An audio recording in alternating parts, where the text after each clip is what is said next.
Morning. व्याख्याता अंकेश्वर कुमार, तिरुत शारीरिक शिक्षण महाविद्यालय, मुजफ्फरपुर झपा।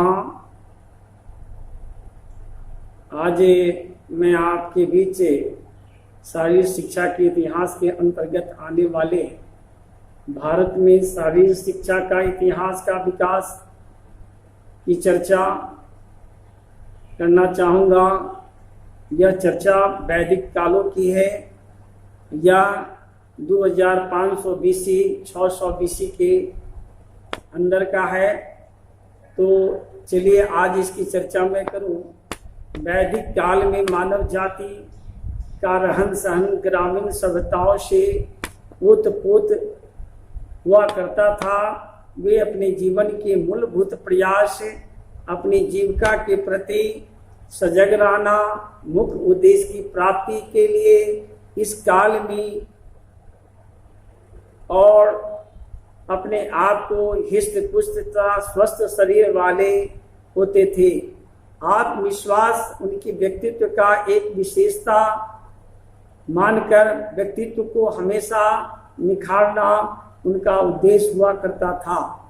जबकि प्राकृतिक दृष्टिकोण से सभी साधन उपलब्ध होते थे। इस काल के लोग मुख्यतः व्यवसाय के रूप में भेड़ बकरियां पालन किया करते थे। प्राकृतिक संसाधनों का उपयोग कर वह अपने जीवन को काफी उन्नत बनाना उनका अपना उद्देश्य हुआ करता था। जैसा कि यह मानना है कि ऐतिहासिक तथ्यों के आधार पर अनुमान लगाया जा सकता है कि प्राचीन काल में लोगों के लिए शारीरिक शिक्षा की समुचित किसी प्रकार की कोई व्यवस्था नहीं थी। तो व्यक्तिगत रूप से शारीरिक शिक्षा का कोई अपना प्रबंध नहीं किया गया था और इस काल के लोग के द्वारा की जाने वाली शारीरिक शिक्षा की गतिविधियों के प्रस्तुतिकरण से अनुमान निम्नलिखित रूप से लगाया जा सकता है। जैसे कि जिम्नास्टिक इस काल के नाटक में काफी दिलचस्पी लेते थे। उस नाटक में अनेक इस प्रकार का अभिनय के बीच उछलना, कूदना, नाचना, कलाबाजी दिखलाना, यह कलाकृतियों में काफी आनंद अपने आप को लिया करते थे। यह उनके जीवन की निर्वाह का एक सफल साधन के रूप में अपनाया गया था।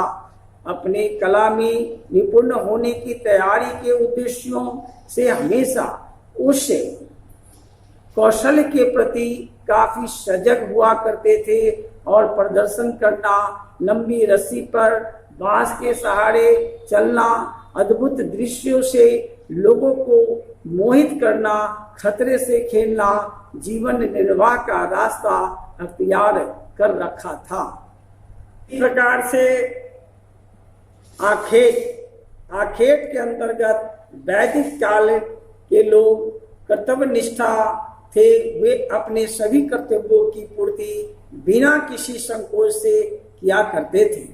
इस काल के योद्धाओं के द्वारा किए जाने वाले आखेट उनके कर्तव्यों का एक महत्वपूर्ण अंग माना गया था। आखेट युद्ध कलाओं के द्वारा किए जाने वाले महत्वपूर्ण आयोजन माना जाता था।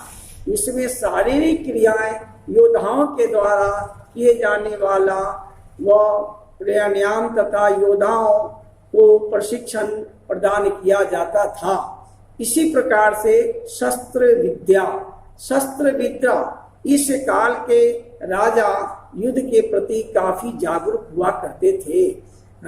युद्ध करना अपने जीवन की सफलता का मूल उद्देश्यों को मानकर अस्त्र शस्त्रों का निर्माण भारी मात्रा में करवाना, युद्ध की कौशलता पर विशेष ध्यान रखना उनका मुख्य उद्देश्य हुआ करता था। तो इस तरह से वह हमेशा कौशलता पर विशेष ध्यान रखा जाता था।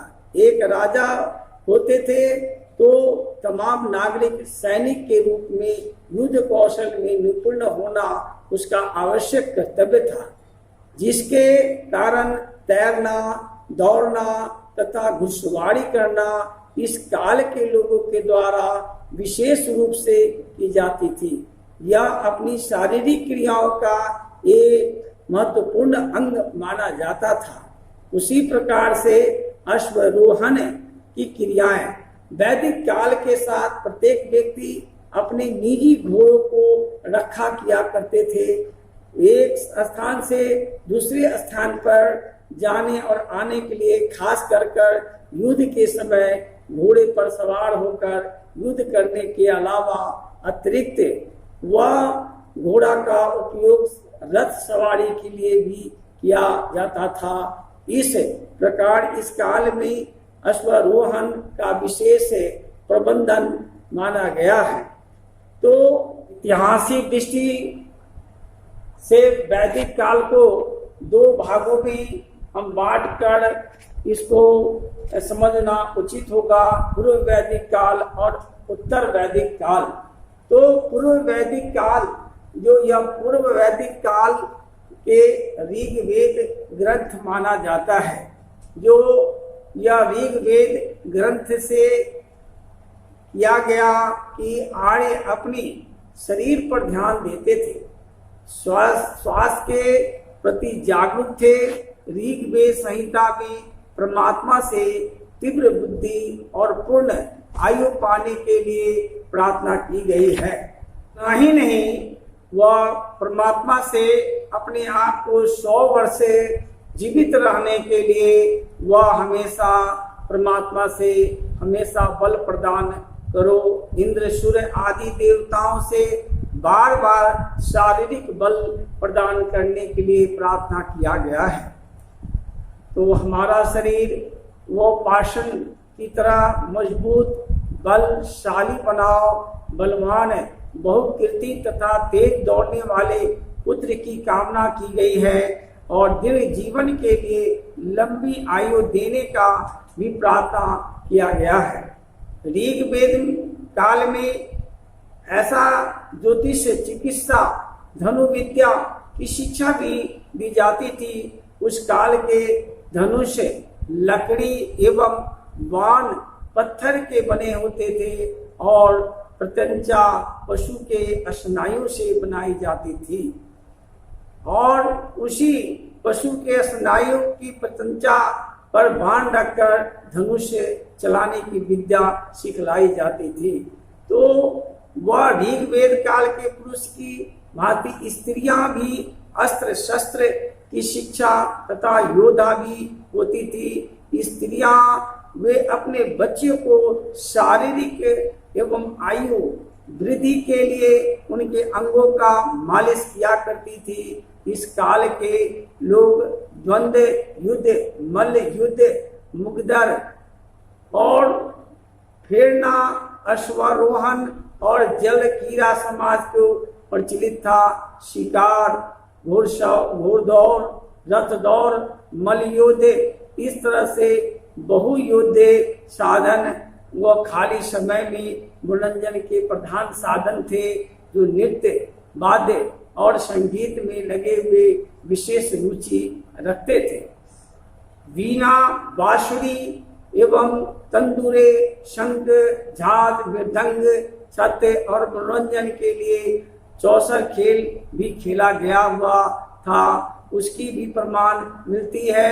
चौसर खेल का पासा पीले रंग का बहरे रंग की लकड़ी का बना होता था। यह खेल अक्षर कीड़ा के नाम से जाना जाता था।